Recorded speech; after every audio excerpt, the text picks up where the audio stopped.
Welcome to the debut episode of Well, actually, yes. And today we are here with moderator Damo in the building today, ladies and gentlemen.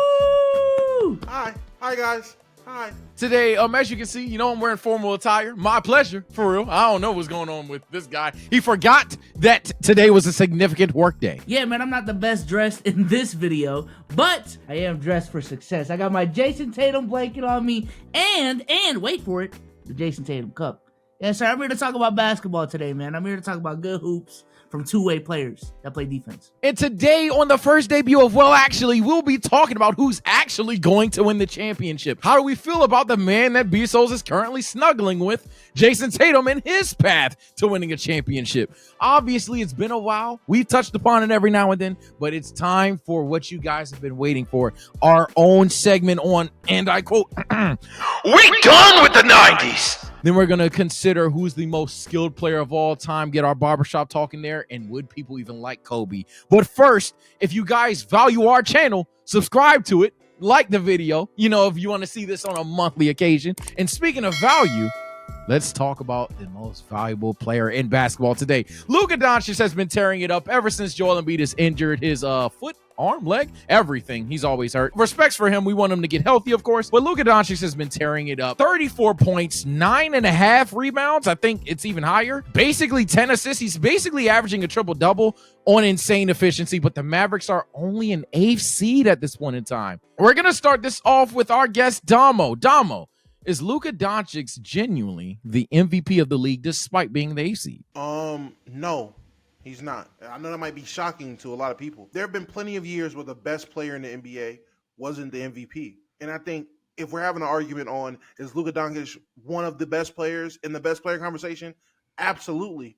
But team success is always a part of being the MVP unless there is some historical monumental barrier that's being broken. Other than that, team success is where it's at. And the narrative this year, I don't know, maybe, unless y'all got the numbers in front of y'all, I don't know what Luka's doing this year that is just historical in the grand scheme of the entire NBA. This is blasphemy! No. Oh, you think you're the only one doing that bit today? Oh, hey, I was in moderator Molly mode earlier. Oh, this shit about to get wicked real soon. But no, unless y'all have the numbers in front of y'all, I don't have Luka doing anything that is substantial in terms of breaking any rules, breaking any records, doing anything that's league defined. Luka is being a phenomenal player. He's always been a phenomenal player since he came to the NBA. So none of this is surprising. Him averaging 33 points or 34 points, what it is, almost putting up a 30-point triple-double, it's not surprising. It is great.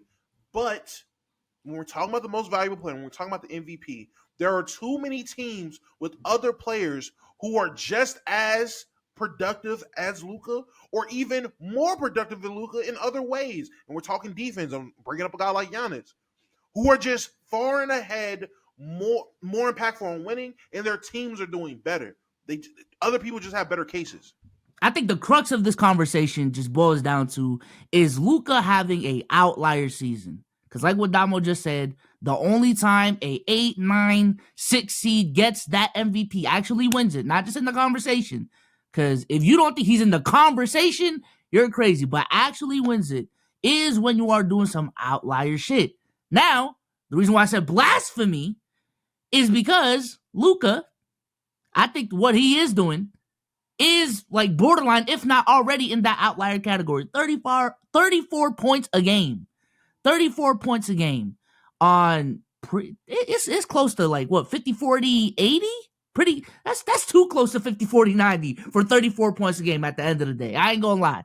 Like, if you're scoring 34 points and you're scoring 50, 40 something, that's some crazy shit. Combined with the 9 rebounds, combined with the 9 assists. This guy's blockbuster. This guy's a guy you go to the game to see and pay for. All right, ladies and gentlemen. So with that being said, do I have Luka winning my MVP? No, sir. Oh, shock. I also don't have him as my MVP winner. Why? It's because of the fact that I feel like in this specific race, there are two sides of the extreme. You got Luka, who's putting up the crazy numbers, who isn't winning enough. And you got this guy right here who isn't putting up the crazy numbers, but is winning like crazy. And then there are other candidates who are in that Goldilocks zone of, I'm putting up great numbers and I'm winning.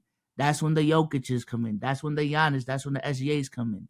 So, if anything, Jokic is just a safe pick. When you got a guy putting up 26, 10, and 10 on good efficiency, leading his team to a 60-win team, it's like, you can't really go wrong with this, so just give it to him. And I kind of agree with it. Fuck it. Why not? It's my turn. Don't interrupt me. It's my turn. What you guys fail to realize is we're talking about the MVP award, the most valuable player. And I'm sorry to tell you, the most valuable player in the league is easily Luka Doncic. The best player in the league. To me, you're asking the wrong one. It's easily Luka Doncic. The best player of all time, even, is easily Luka Doncic. The man is averaging 34 points, 9 and 9. We get that. It's essentially averaging a triple-double on insane efficiency. How we're blowing this off because, I'm sorry, he doesn't even have the same team that he had in the first half of the season is literal baloney. It's ass a 9, ass a 10, ass 11, ass a 12. It's straight up bull. Yeah, this is PG-13. This is straight up bull. that he's not in the conversation for many of you, and for some that you're not giving him the goddamn award. Look, I was the same, man. If there's anything that, unlike a lot of these other shows, Steven, I'm going to be consistent, and I'm going to tell you something now. I was the same guy that looked you dead in the face when Steve Nash got both of them and said it was Kobe. When it comes to things like James Harden and Russell Westbrook, sure. You want to know what the difference is between James Harden and Russell Westbrook? When people go to that route, did you like James Harden? Yes, I did like James Harden. But you want to know why? At least James Harden was straight up winning severely more. It wasn't just in terms of seeding. He was like dwarfing this guy. The guy Russ was on the playoffs and shit like that. Also, he's just a far more efficient player, flashier games even. We just felt bad for the kid. It was on some Naruto stuff in regards to Russell Westbrook. James Harden got robbed that year. But in terms of Luka Doncic, are we going to look at this if Luka wins the award and say Jokic got robbed? You don't even know who it is. Then you see how they had all these segments, all of these minutes dedicating to who gets the award, dedicated to how Luka doesn't get the award. I'm sorry. But they didn't name who they got winning it.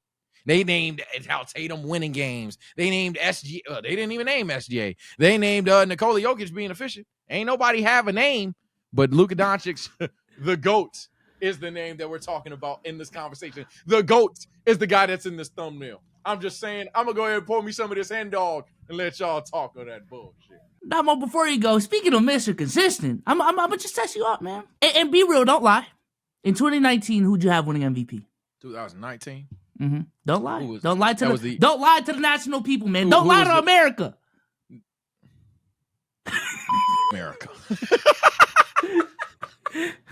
2019. Who won that shit? Was it Giannis? Harden and Giannis. Yeah, Giannis. Okay. Next up, who won in 2018? To you, who should have won in 2018? Who won that actual award? 2018, James Harden. James Harden won. That was the Harden year. Yeah, that was Harden Braun. That year, Harden, postseason LeBron was obviously the guy, but in the regular season, I had Harden. You had Harden. Oh, interesting. Really? I did. So it sounds like you value matter. Yeah, it sounds like you value the guy who's putting up ridiculous numbers but winning at a significant rate. So when there's a guy in the league right now putting up 26, 10, and 10 while winning 11 more games, were those LeBron numbers? What were those LeBron numbers though? Because I don't think LeBron's numbers dwarfed James Harden's numbers. Same way, I don't think. Huh? Huh? Look it up. What? That's my thing. See, here you go. See, here's the thing, souls. Here's the thing. I'm trying to tell you. LeBron James, he's great. He's all time. He's the second, if not third greatest player of all time, for sure.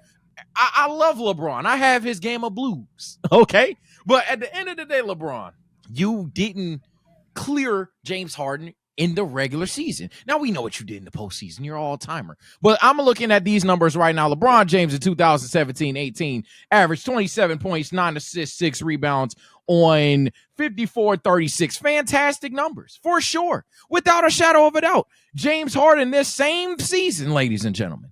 James Harden this same season, 30 points, 8 assists, 5 rebounds on 45-36. It's not a nasty dwarf.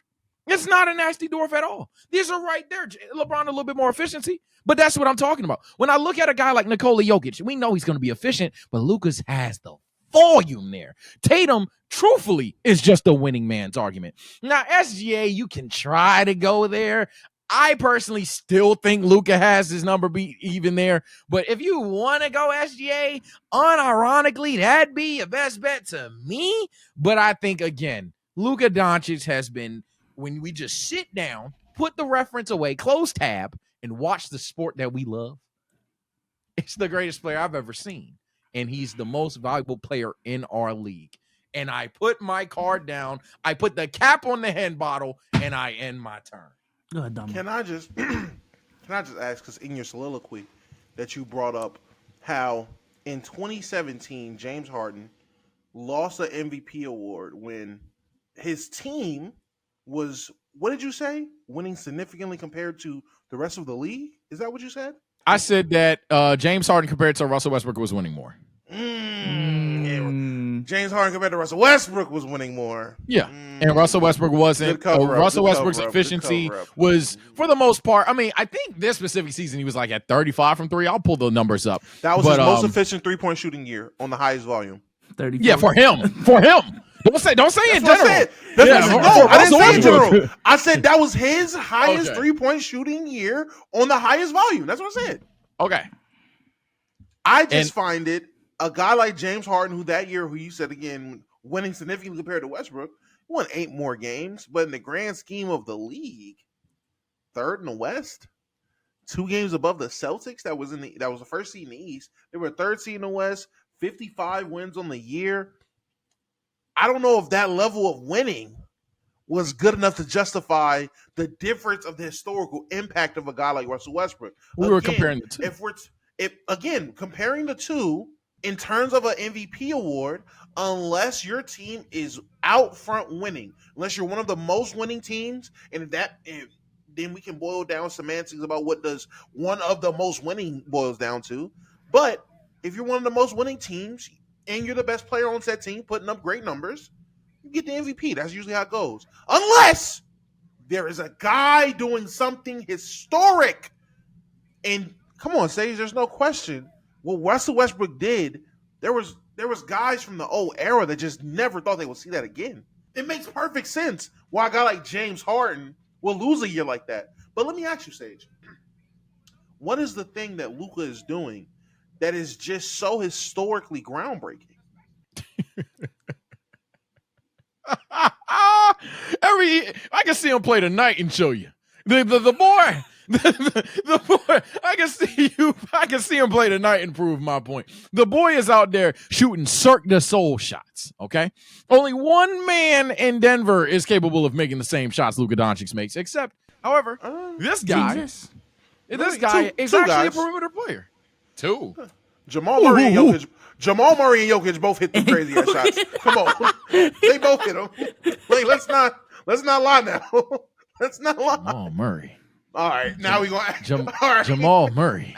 Now we're going to get the playoffs. Hit them shots too, but let's not get nasty. Now we're going to act like Jamal Murray wasn't hitting step back turnarounds. This is disrespectful to Luka Doncic. This is disrespectful. This is blasphemous. This is disrespectful towards the Luka Doncic. This is the greatest player you have ever seen. You have the audacity to sit here and tell me that Jalen Brunson, Jamal Murray, the sidekick, Rodman ain't beating Batman, buddy. No way.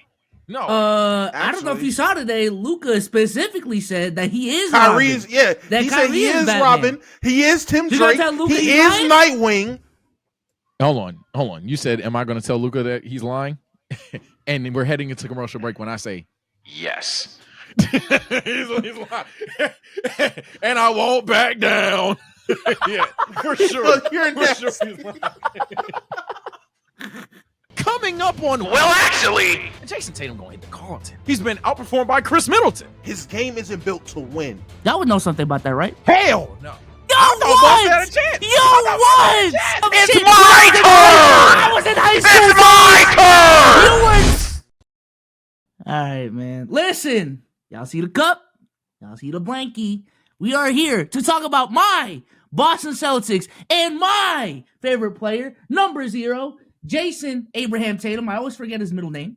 Listen, the Boston Celtics are on pace to win 65, 66 games, clearing everyone in terms of the record, league-wide, 10 games above the second seed, a couple games above the first seed in the West, and we are primed for a deep playoff run, led by, arguably, because I've seen some people argue who really is the leader of this team again, number 0.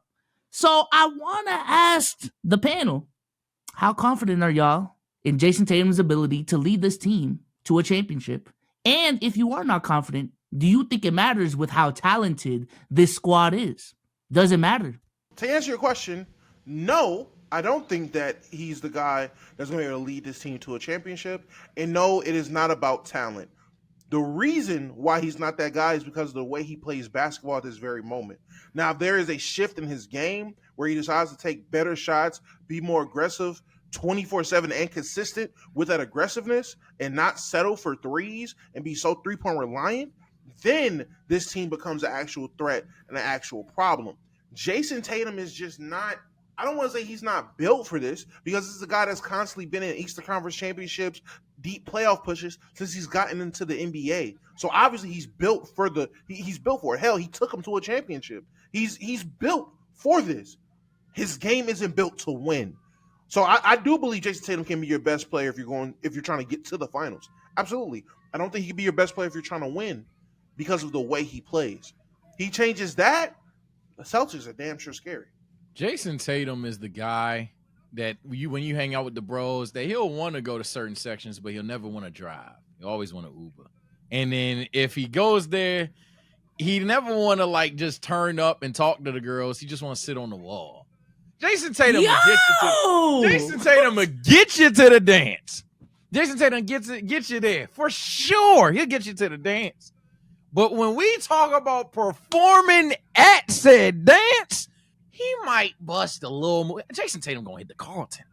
You know what I'm saying? He ain't gonna hit the Carlton. He might do something that makes somebody laugh. He a little attention there. It's gonna do something for somebody. Somebody out there gonna love Jason Tatum. But majority of us are gonna be like, the fuck? Especially because he's pulling up with the best drip in the whole goddamn club. If my analogy wasn't sufficient, to answer your question straight up, this is a guy that has routinely been in the ECF. He's been in the NBA Finals. We don't give him credit for that. He's been a guy that's outperformed Kevin Durant at times. But then simultaneously, he's been outperformed by Chris Middleton. He got solo squatted by Steph Curry. There's no reason they lost that series in actual hindsight. It's actually crazy. Locked up by Wiggins in the same series, mind you. And then there's moments where I'm like, Tatum, why am I depending on Jaylen Brown to get you out of this game? Why am I depending on Coach Brad to dial something up? My God. And there's been several moments in history where I viewed the Boston Celtics as the team that's supposed to, hell, even challenge the super duper Warriors at one point. Remember in 2017, 18? We were sitting there seeing LeBron try to solo squad these goddamn Celtics, and it took a meltdown from, who is it, Terry and Brown, for them not to go to the finals. And I'm sitting there like, I thought Boston had a chance. I thought they had a chance, but they don't. But they always fail. And you can get mad, get angry, because I'm telling you what you need to hear. They always fail. But that's fine. It's my turn! I was in high school. It's my turn! You were in high school. It's my turn. What did Jason Tatum do with the girl? He brought her to dinner. You know what? At the end of the day, Tatum don't ever. At the end of the day, Tatum don't ever finish the job. He don't ever finish the two-man. He don't ever finish the plan. So do I have a problem with Jason Tatum in terms of winning an NBA championship? For sure. Now, can Jason Tatum Celtics make the finals? Yes. Can Jason Tatum Celtics be competitive in the postseason? Yes. Can Jason Tatum, hell, even perform well in the postseason? For sure. But do I trust Jason Tatum to raise that finals MVP trophy? Hell no. And I end my turn. All right, bro. We talking about shit when I was in high school. My God, this is insane. But nevertheless, man, I just think, as much as I want to glaze, I do need to be realistic in this conversation. I have been heavy on this channel that you do need that tier 1 player playing at that tier 1 level to hoist that Larry O.B. at the end of the day.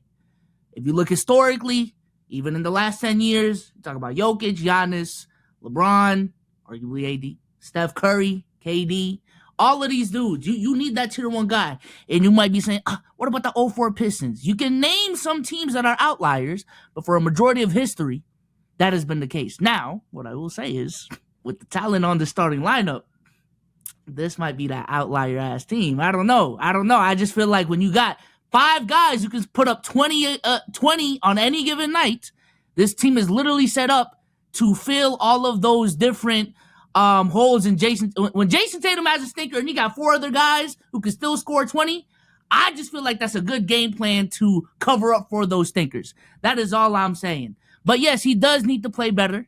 All of the doubt, all of these memes, all of the criticism is just. He does need to go out there and prove it at this point. He's been knocking at the door, and he needs to tear that shit down once and for all. So, do I have anything to go against y'all right now? No. Is there blind faith involved? Absolutely. But I've seen what that guy can do in clutch moments. I know there's this moniker about him not being clutch, but y'all never. He's power forward Anthony Davis. Ain't that right, Damo? When he plays bad, everyone talks about him, but when he plays great, no one talks about him.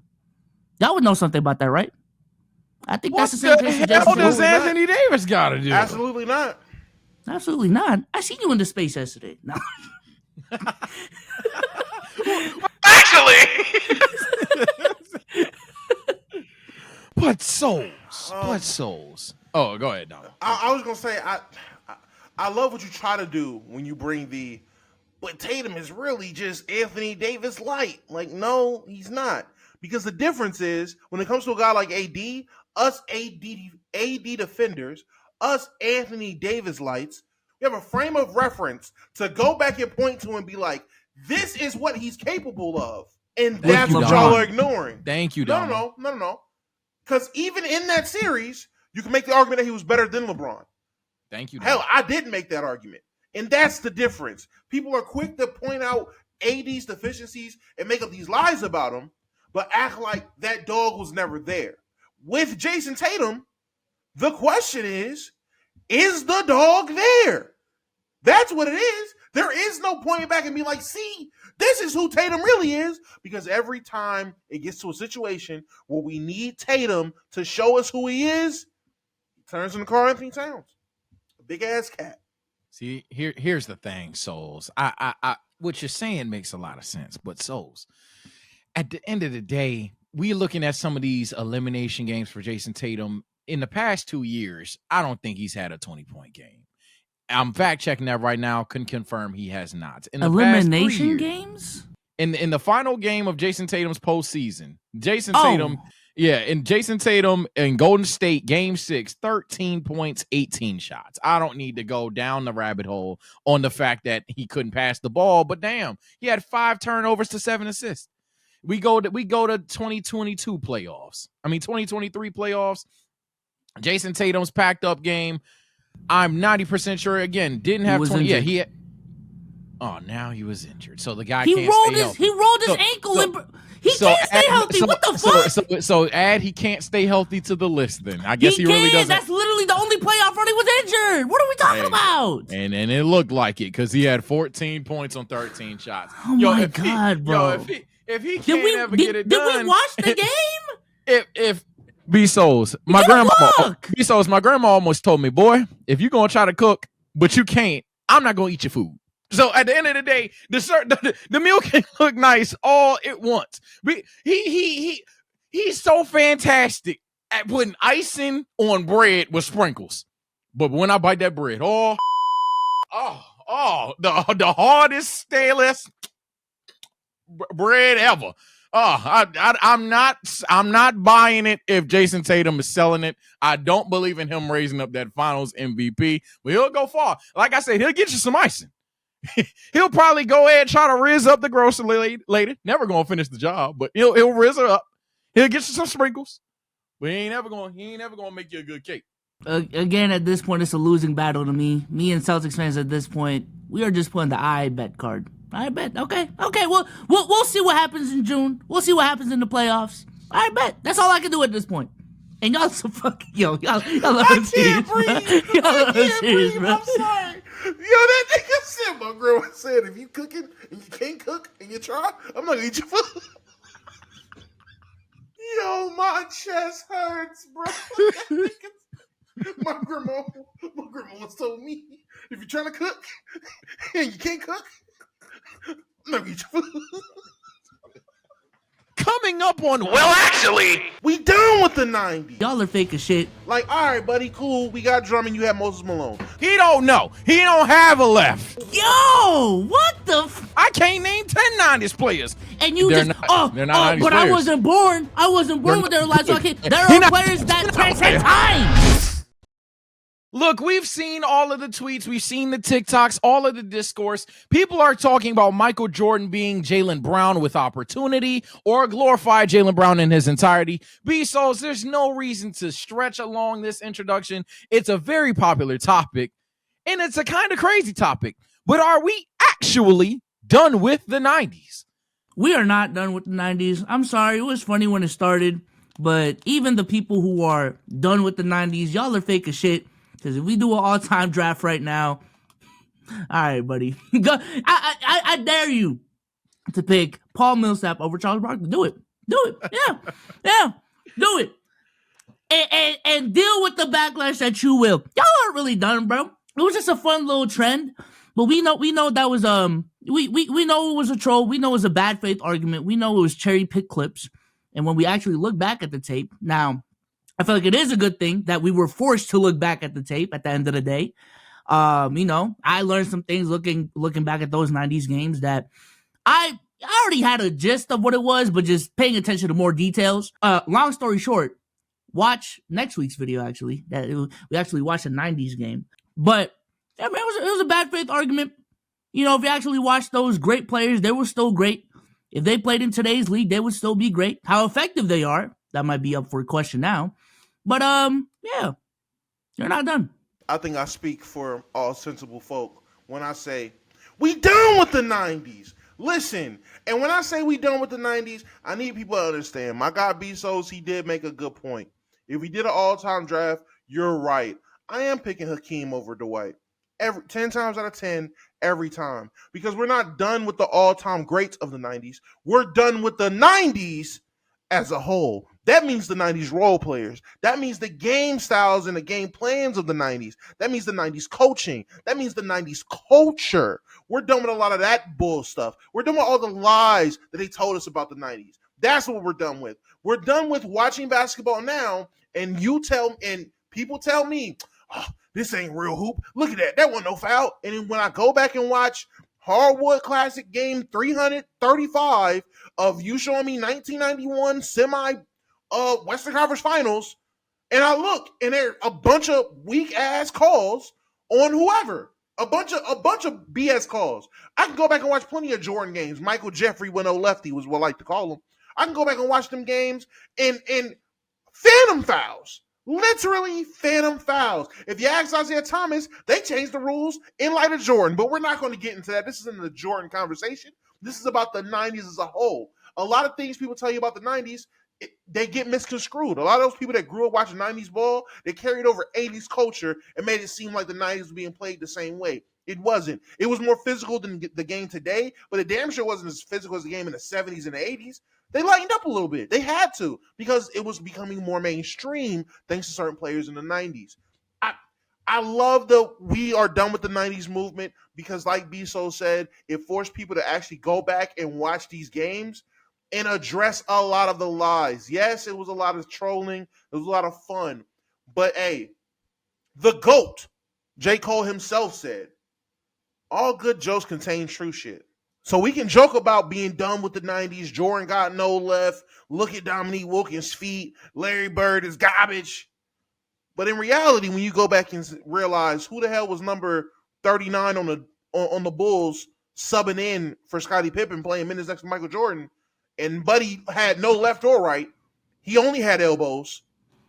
Then what are we really talking about? When we go back and look and realize, oh man, they literally had small forwards in the NBA whose only job it was to rebound and foul.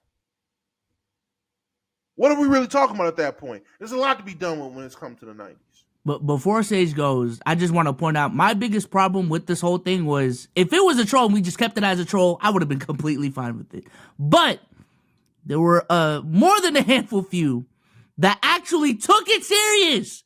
Actually, yeah, this is what I've been talking about. This is what I've been preaching for years. And I'm glad that these cherry pick footage is out now. Oh my God, this is what I've been talking about. That's the shit that just annoyed me.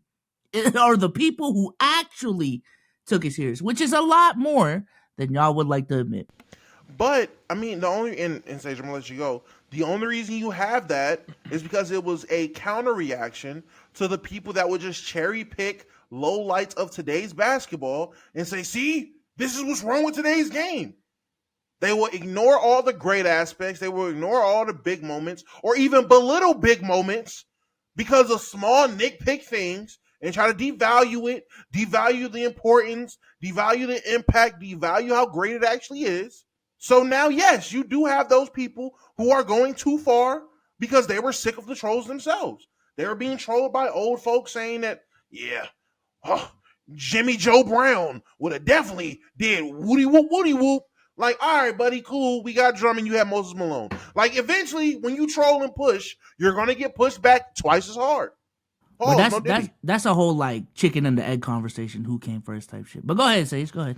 The old people always came first. No Diddy. That was crazy. Whoa. Yo, what the? That is extremely Diddy, actually. Oh my God.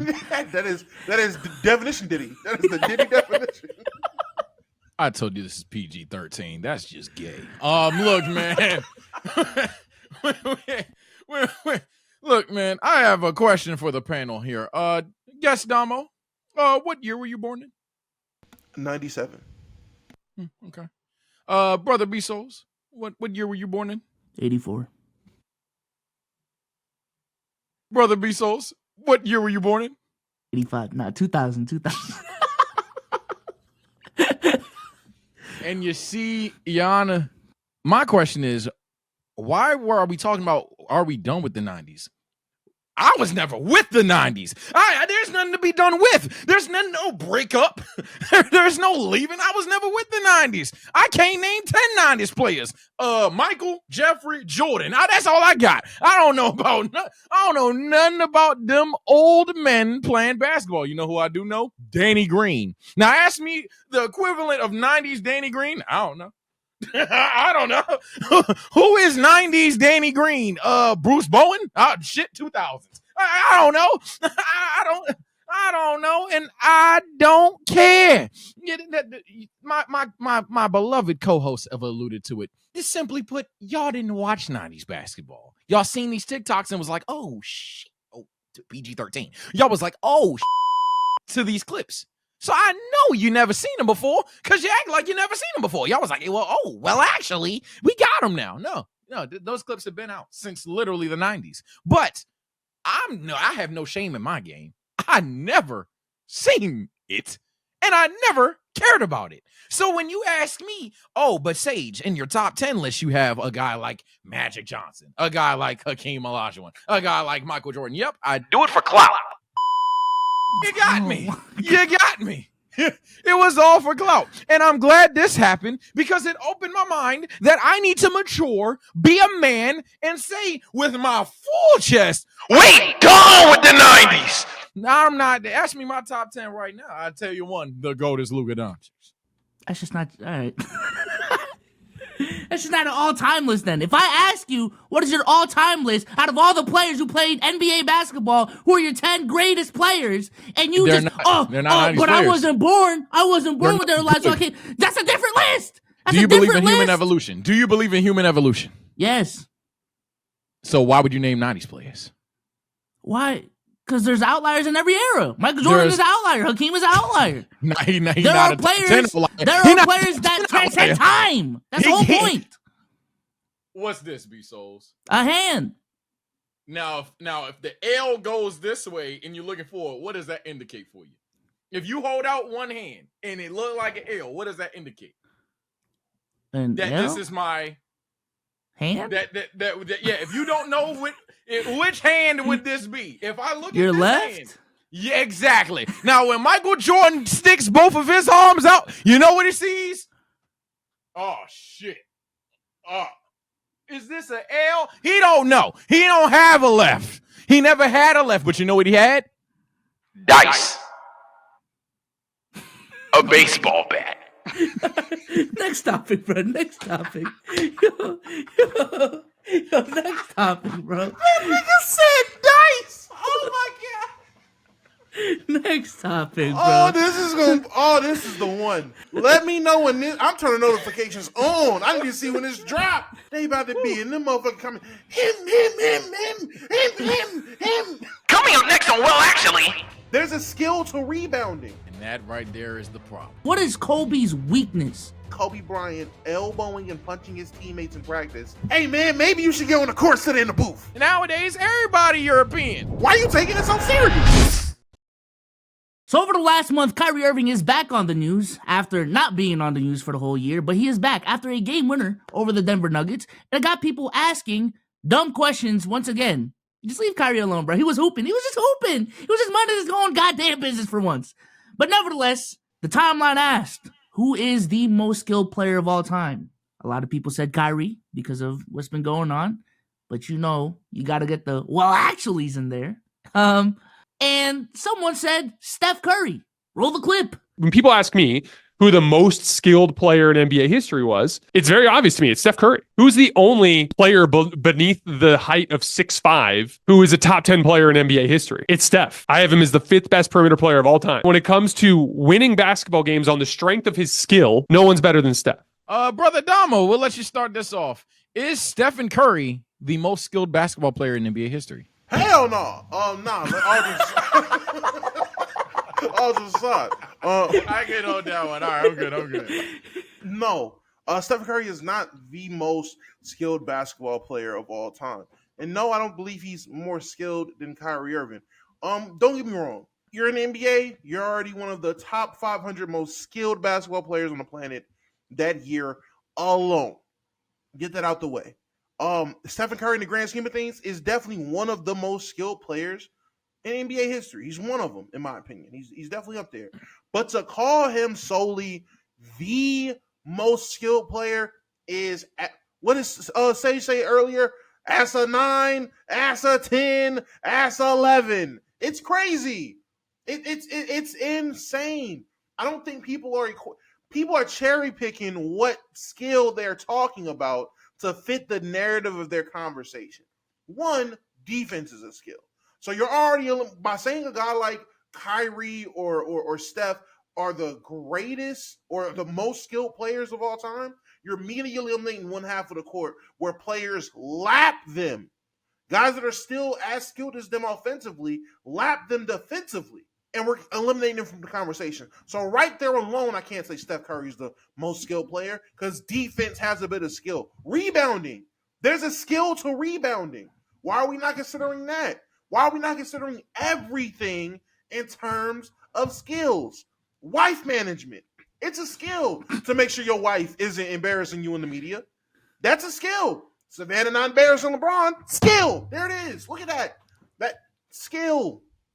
I don't know who Kawhi with. She not embarrassing them. Skill. Boom. There you go. Like, there's a multitude of skills that are that come into play that people will just ignore. Even when it comes down to scoring, you can't tell me Steph Curry's a more skilled finisher. You can't tell me that Steph Curry is a more skilled post player. Kyrie Irving in the post, far more skilled than Stephen Curry. Kyrie's footwork is more skilled. His ball handling, he has more skill. Passing, Kyrie is more skilled. Mm-hmm. Yes, he is, actually. Well, actually, he is. He is more skilled passing. He is. Okay. It's just when you get typecast as the scorer, you relegate to your role. But when you've seen him in situations where he had to unleash the passing bag, It's deeper than Curry's. So what are we really talking about here? You lost me there, Damo. I'm not gonna lie. Yeah, well, actually, I have seen Stephen Curry in that situation. I don't know if I've seen Kyrie in that situation. And he I've averaged never 9 seen assists. I've never seen Kyrie ever throw a behind the back pass for a turnover in the heat of the battle in the finals. Well, I have 2019. He didn't even get to the finals. Yeah, I'm about to say that's the point, and that's the point. That's the yeah. Okay. Yeah. Is winning a skill? Or is it I mean, innate? He's just born. We to are lose it? talking about. I mean, we are talking about two guys who are considered winners. So, yeah, winning is a skill. And that right there is the problem. That right there is the problem. One of them. Okay, winner. Look, man, for me, you were alluding to points in the first half that I will address. I actually do believe in you outside of the rebounding thing. Just catch the ball. I can catch. But outside everything else, in terms of all these other skills, I must admit, in terms of me dribbling the basketball, I can't do that. Shoot the basketball, I can't do that. Defend other people, I mean, I'm athletic, but I can't do that. So I'd say all of these things are skills, and I think we're talking about two 6'2"ers that either of them aren't in the conversation. The most skilled player to me, Kobe Bean Bryant. That is the most complete basketball game I've seen in my life. He could even block shot. I know Dwayne Wade is synonymous for being the shot blocking two guard for sure, but go ahead and try to think Kobe won't just your shot. Kobe could get up there, let alone do I think he was better on the perimeter. And that's just talking the defensive side of the ball. The only thing where he's lacking in terms of that side is off-ball defense, which, I mean, I don't know if that's skill or focus. And if focus is a skill, then go for it. But I say that. He just lacked focus on off-ball. In terms of with the ball in his hand, oh, mama, there goes that man. Footwork. Handle it isn't quite Kyrie, but handle is right. Kobe was tween with the best of them. Post game clearing like 90% of the guards, shooting over anybody. I think difficult shot making specifically is a skill. Being able to shoot with people around you, hands in your face, and it's butter anyway. That's a skill. I think being able to break down your defender is a skill. And I think Kobe Bean, when it's all said and done, checks more boxes than any other player ever. Usually I don't like this conversation when we're talking about what player is better, aka Marcus Smart versus Steph Curry, for example. But we're talking about just having said skills and being good at said skills to a high level where I don't think the defensive no's that Kyrie and Curry have clear the offensive yeses that Kobe has.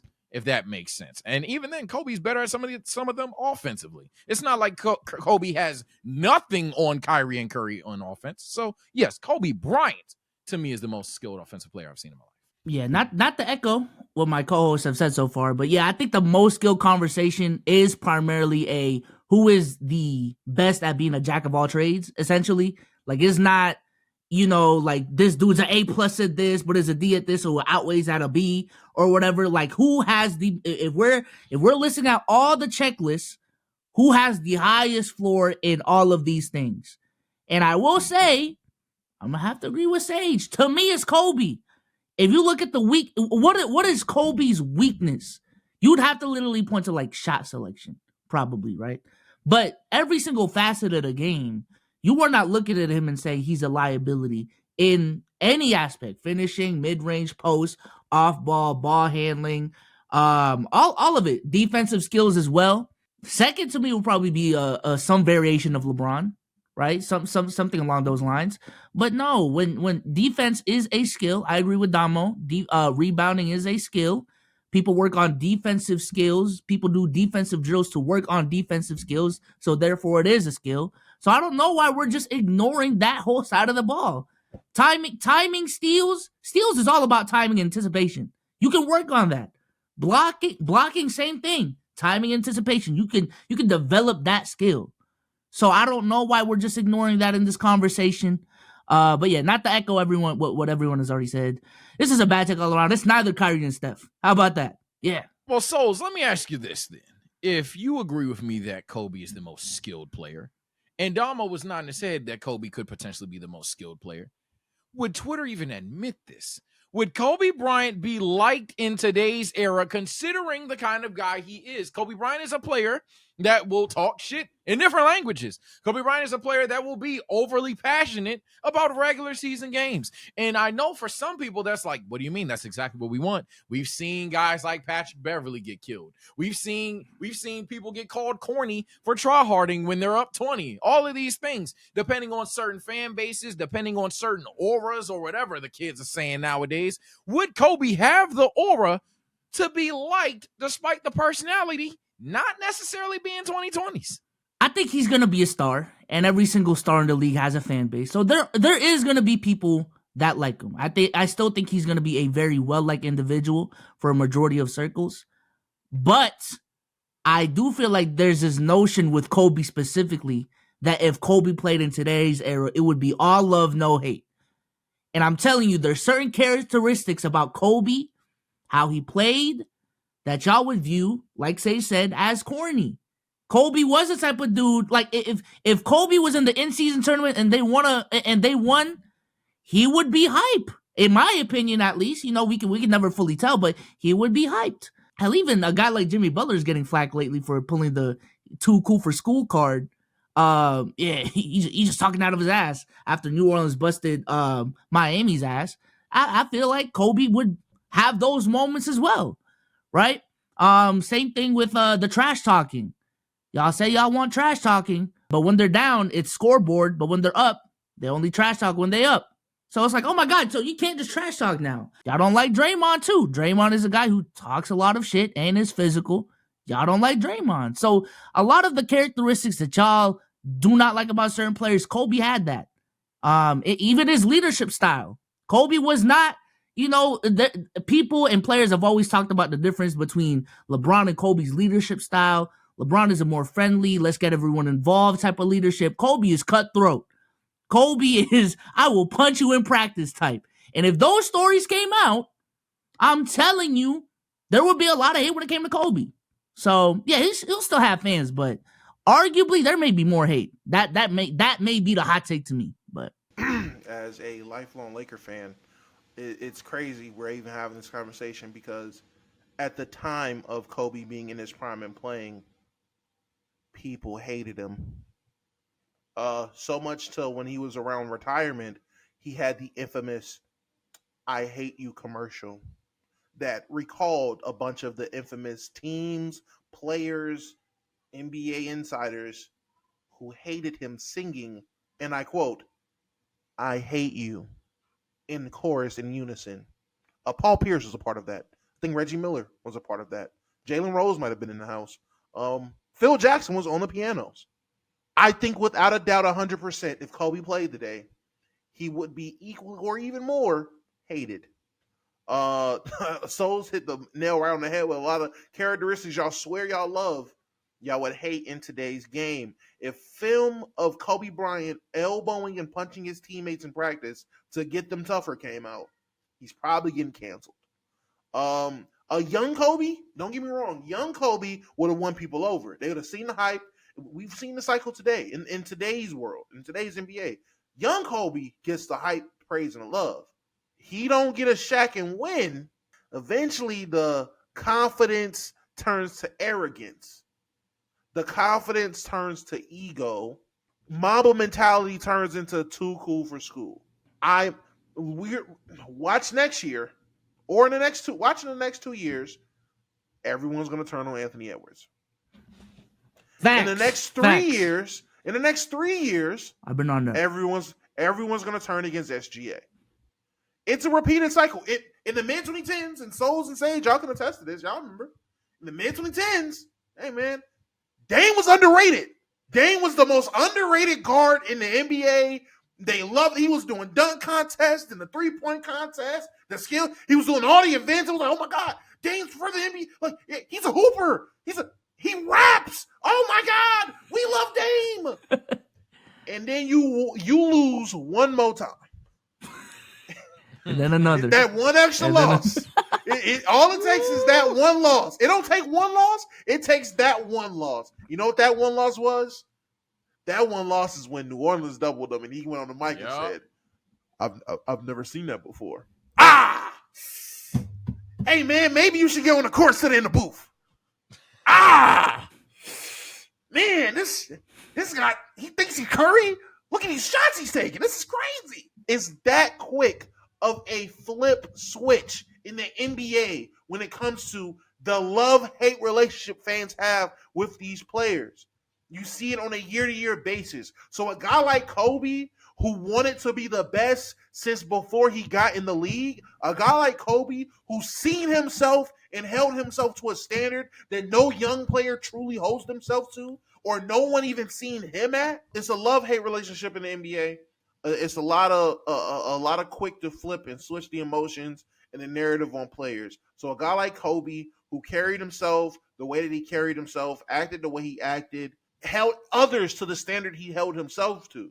Without a doubt, I can see everyone eventually hating him, especially with social media culture. I don't know what it is. I think, and I can't even be mad at people. I think it's an innate, like, science. It's got to be, like, scientifically proven. It's an innate chemical reaction that just happens in certain humans where if you see everybody zigging, you just gotta zag. Like, I don't know what it is. Like, it just subconsciously, they're like, oh, no, all y'all liking this? Man, fuck that. I'm a zagger. Ugh. And just zags. So even when they do see people loving Kobe, but he is shooting like Juju Watkins. Like, all right, buddy. Sure.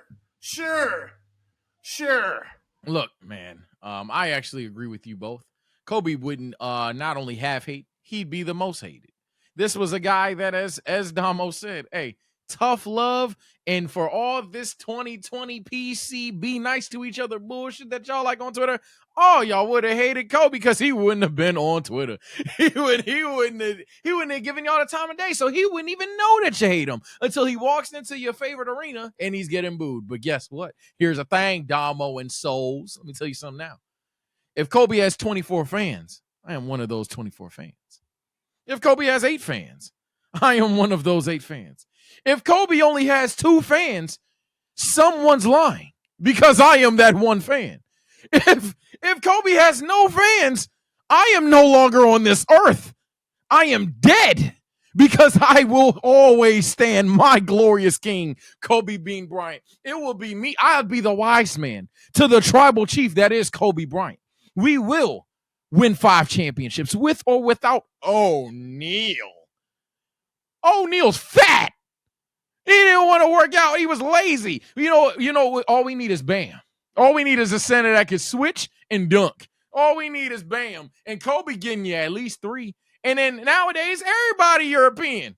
So shit, give me Nikola Mirotic and be out there and be some Pau Gasol. Now what now? That's 6 rings. In the modern era, averaging 42. You rest in peace, a legend, because he'd have been the GOAT in this era. Maybe second to Luka Doncic.